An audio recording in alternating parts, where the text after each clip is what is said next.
क्या हुआ जब स्वर्ग की सबसे सुंदर अप्सरा उर्वशी धरती के राजा से प्रेम कर बैठी? चलिए जानते हैं। स्वर्ग की अनुपम सुंदर अप्सरा उर्वशी इंद्र की सभा में नृत्य कर रही थी।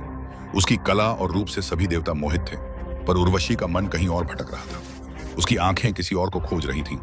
एक दिन जब वह पृथ्वी पर भ्रमण कर रही थी, उसकी भेंट राजा पुरुरवा से हुई। पुरुरवा एक वीर, तेजस्वी और न्यायप्रिय राजा थे। पहली ही नजर में दोनों एक दूसरे के प्रेम में पड़ गए। उर्वशी ने पुरुरवा से विवाह का प्रस्ताव रखा, लेकिन उसके साथ कुछ शर्तें भी थीं। उसने कहा, हे राजन, मैं आपके साथ रहूंगी, पर मेरी 2 भेड़ें हमेशा मेरे बिस्तर के पास रहेंगी और आप मुझे कभी भी नग्न अवस्था में नहीं देखेंगे, सिवाय प्रेम के क्षणों के। राजा ने प्रसन्नता से उसकी सभी शर्तें स्वीकार कर लीं। इसके बाद उर्वशी और पुरुरवा का जीवन प्रेम, आनंद और सौहार्द से भर उठा। उनका प्रेम पृथ्वी पर एक मिसाल बन गया। लेकिन स्वर्ग में देवता उर्वशी की अनुपस्थिति से चिंतित हो उठे। इंद्र ने गंधर्वों को उसे वापस लाने की योजना बनाने का आदेश दिया। एक रात जब राजा और रानी सो रहे थे, गंधर्वों ने चुपके से उर्वशी की भेड़ों को चुरा लिया।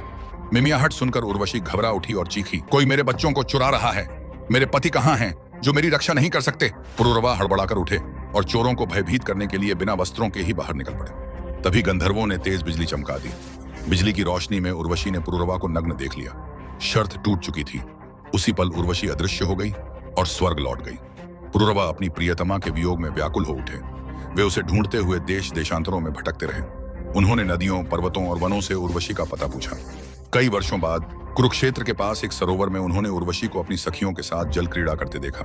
उर्वशी ने बताया कि वह गर्भवती है और शीघ्र ही उन्हें उनका पुत्र सौंपेगी। उसने वचन दिया कि वह हर वर्ष एक रात के लिए उनसे मिलने आएगी, और इस प्रकार उनका प्रेम समय और लोक दोनों से परे अमर हो गया। ऐसी और कहानियों के लिए चैनल को सब्सक्राइब करें।